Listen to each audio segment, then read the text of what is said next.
game we want to learn is we want to learn an engagement exercise. I like to do engagement exercises as a warm-up, trying to get the dogs focused. A lot of trainers call these start button behaviors, things like that.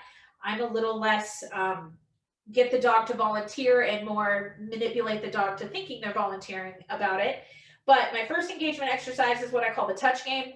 I'm using my hand as a target. If you've ever seen the whales and things at SeaWorld that jump out and like push a button to play something, things like that, it's a target exercise. It's how we teach service dogs to open doors and hit buttons to open windows and things like that. So the way I teach it is really simple. I take a little piece of my snack, I put it in my hand. One thing I want to do is I want to make sure that I cover it with my thumb. That's mostly just so I don't drop it. And then I'm going to hold it from my dog's nose just a couple of inches. Wait, your turn, Mangoes. Just so that he has to move his nose just a little bit to smell the snack and get it. And the second he touch, yes. When he touches my hand, I'm going to say yes and give him the cookie. And then I'm going to ask him again, same thing, repeat, touch, yes, good boy. I moved it a little bit further this time, so he had to move just a little bit. Now to do it one more time, touch, yes, good boy.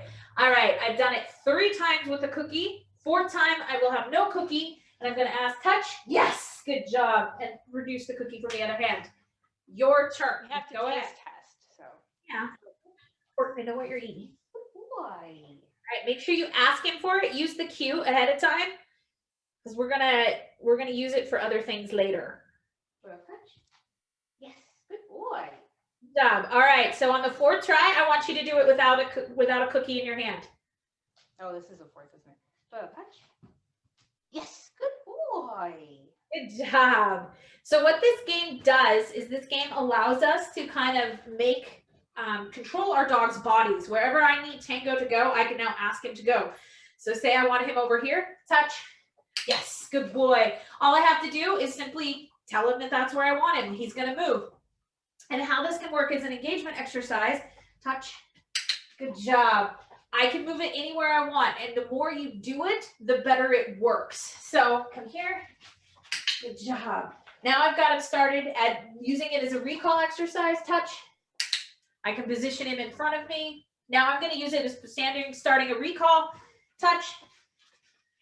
Good job. Now I've got it moving with me and coming towards me. I've already started laying a foundation for a recall. So go ahead and try it with Doyle. Move him around a little bit. Try moving your feet just a little bit. And oftentimes moving backwards is a good way to get them to chase you. Okay. Come here, Dorcas. Doyle, touch. Yes, good boy. And you want to use that marker because you want to use that mark that yes is perfect. I like yes. My guys use yes or a clicker because they know both, but oftentimes we don't have clickers on us if we're working with our dogs in a less structured environment. So the yes works really well, but that yes is super important because you want that yes to tell your dog that he's done something correctly and you're planning on giving him a cookie for it. Every time you make the clicker sound, he's been doing that. Go ahead and do it a couple more times and see if you can get him to kind of chase you across the living room that way. Do the default. Go ahead. Touch. Touch. Good job. So when you get him to chase you like that, he's kind of like, what? I don't know if I want to, where am I going? What am I doing? But getting him to chase you like that starts laying that foundation of following through. It starts laying the foundation of moving with you and moving towards you. All right.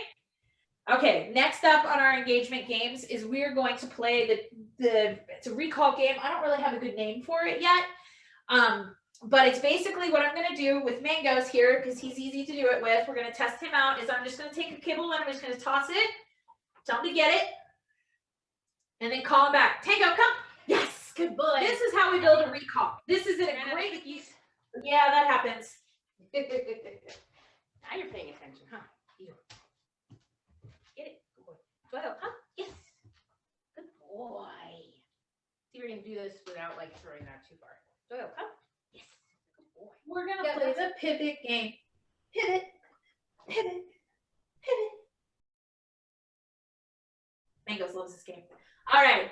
Healing as a position. Most people, when they start teaching a dog to walk on a leash, they want to teach them to walk on the leash. And the reality of the situation is we want to teach the dog to walk beside us, regardless of whether or not a leash is present, which is why I actually don't like to start this game with a leash at all.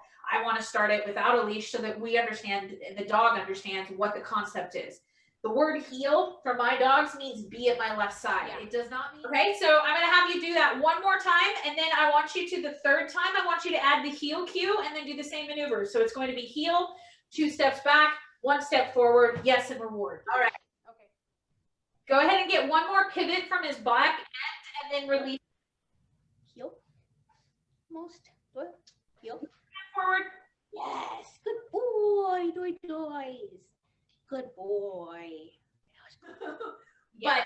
But do that, because if we go chasing him, that's like defeating the purpose of the exercise, which is for him to move with us, not us chasing him around. Like we can do that on our own time. This is training time, Doyle. You gotta come to me now. All right. So try it one more time. Just do a full 360 degrees and then give him a break. Okay. There we go. Left hand in front of your thigh.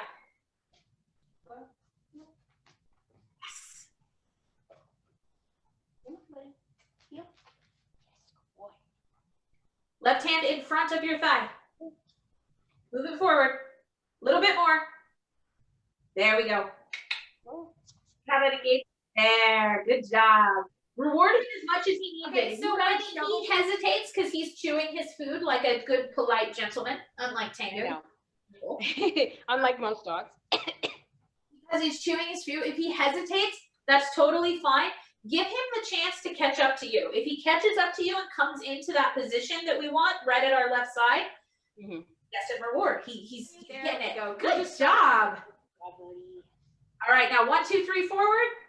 1, 2, 3. Yay, good boy. That was very good. Good job. Good boy. I know there's some more cookies in my hand. He's a little spacey, but that's okay. He doesn't really know how to concentrate yet, and he hasn't really, he's so tired. I know, he's really super tired. Here we have a high energy dog, a high energy breed, and we've exhausted him in a grand total of what, 15 minutes? Something like that, yeah. Yeah, like we've been working for like 15, 20 minutes, and he's dead on his feet. He's ready to take a nap, and he will do something else. Been his brother. He doesn't need it. Dogs don't need 3 hours a day of training. They just need 5 minutes, 5 times a day. Really, honestly, that works just as well. And it's actually better for them than trying to do it all at once on one day where you spend 3 hours trying to get it to work. If we were to continue working with Doyle, and we noticed that a little bit at the end, that Doyle was having a harder and harder time concentrating. His brain was more or less like, with the sky, there's squirrels. What if something's going on outside that I'm missing? He's doing that more and more as the session was going on, because as we see, here's a young, active dog who's got a lot of energy and a lot of busy-mindedness. He's a very busy-minded dog. He's now laying at your feet just like, and he has that kind of glazed over look that we like when we see from training. So I'm going to call it. Good boy, buddy. That was actually really good for